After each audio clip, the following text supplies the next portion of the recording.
Hello दोस्तों, नमस्कार। आइए आज हम मन के वैज्ञानिक विश्लेषण के बारे में आपको बताएंगे। मानव मन के दो स्तर होते हैं जिन्हें इस प्रकार से संबोधित किया जाता है: चेतन मन कॉन्शियस माइंड और अवचेतन मन सबकॉन्शियस माइंड। चेतन मन तो वह स्तर है जो बाहरी संसार से संबंध रखता है।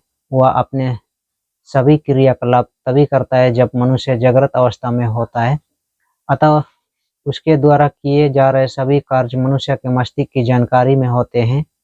यह मन तर्क वितर्क करके अच्छे बुरे की पहचान भी करता है। अवचेतन मन, जिसे अंतर्मन भी कहा जा सकता है, वह स्तर होता है जो कि समस्त संसार से संबंध रखता है। उसके कार्यकलाप निरंतर चलते रहते हैं, चाहे मनुष्य जागृत अवस्था में हो या मनुष्य सुप्त अवस्था में हो। सभी प्रकार की स्मृतियां, पुरानी घटनाएं भी इसी अवचेतन मन में सुरक्षित रहती है। अवचेतन मन द्वारा किए जा रहे सभी कार्य मनुष्य के मस्तिष्क की जानकारी में नहीं रहते हैं। जैसे कि हमने बताया कि अवचेतन मन के कार्य निरंतर चलते रहते हैं, लेकिन जब मनुष्य सोया हुआ होता है तब अवचेतन मन की कार्य क्षमता और कार्य गति बढ़ जाती है। इस प्रकार से अब तक के विवरण को निष्कर्ष के रूप में इस बिंदु के अंतर्गत बताया जा सकता है। शरीर दिखाई देता है। आत्मा शरीर को संचालित करने वाली शक्ति है जो दिखाई नहीं देती है।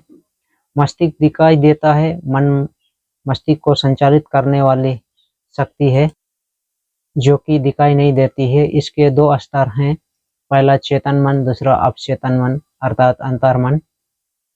कुछ अन्य विद्वानों के अनुसार आत्मा को ही अवचेतन मन कहा जाता है। व्यवहारिक रूप में हमें भी यही दृष्टिकोण सही प्रतीत होता है। इसलिए उसके द्वारा निष्कर्ष के रूप में कहा जाता है कि शरीर दिखाई देता है। आत्मा शरीर को संचालित करने वाली शक्ति है जो कि दिखाई नहीं देती है। इसी को अवचेतन मन, अंतर्मन भी कहा जाता है। मस्तिष्क दिखाई देता है। मन मस्तिष्क को संचालित करने वाली शक्ति है जो कि दिखाई नहीं देती है। इसी को चेतन मन भी कहा जाता है। हमें यही वाला दूसरा वाला दृष्टिकोण इसलिए सही प्रतीत होता है क्योंकि जब कोई व्यक्ति मरता है तो उसका शरीर, मस्तिष्क, मन वहीं रह जाते हैं, लेकिन आत्मा निकलकर अनंत ब्रह्मांड में कहीं चली जाती है। जब किसी परम शक्ति, जिसे हम परमात्मा, ईश्वर, भगवान आदि कहते हैं, की प्रेरणा मिलती है तो वह आत्मा किसी नए शरीर में प्रवेश करती है।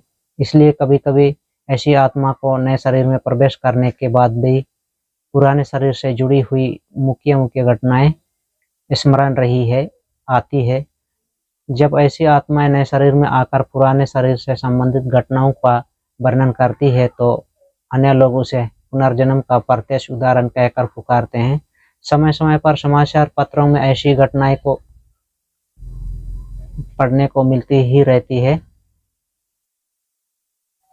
यदि आत्मा और अवचेतन मन दोनों अलग अलग होते तो फिर पिछले जन्म की घटनाओं को इस प्रकार से स्मरण रख पाना संभव नहीं होता। अतः हमारा व्यक्तिगत दृष्टिकोण तो यही है कि लक्षणों की समानता के आधार पर यह सिद्ध होता है कि आत्मा और अवचेतन मन एक ही होते हैं। तो यह था मन की वैज्ञानिक विश्लेषण।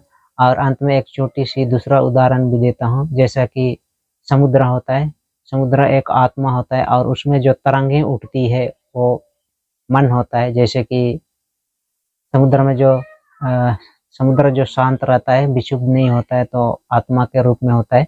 और जब उसमें तरंग उठती है, जैसे कि मन में जैसे कि विचारें उठती हैं और विचार, बुद्धि, चिंता के रूप में, अहंकार, चित्त के रूप में जो आत्मा जो परिवर्तित होता है तो उसी को हम मन कहते हैं। तो दोस्तों, ये था छोटा सा वीडियो। आपको कैसा लगे? इस वीडियो से क्या आपको थोड़ी सी जानकारी मिली तो अच्छा है। अगर आपको ये वीडियो अच्छा लगा तो आप मेरे चैनल को सब्सक्राइब करके रखें। इस तरह का वीडियो मैं हमेशा डालते रहूँगा। और तो वीडियो को यहीं पर समाप्त करते हैं दोस्तों। नमस्कार।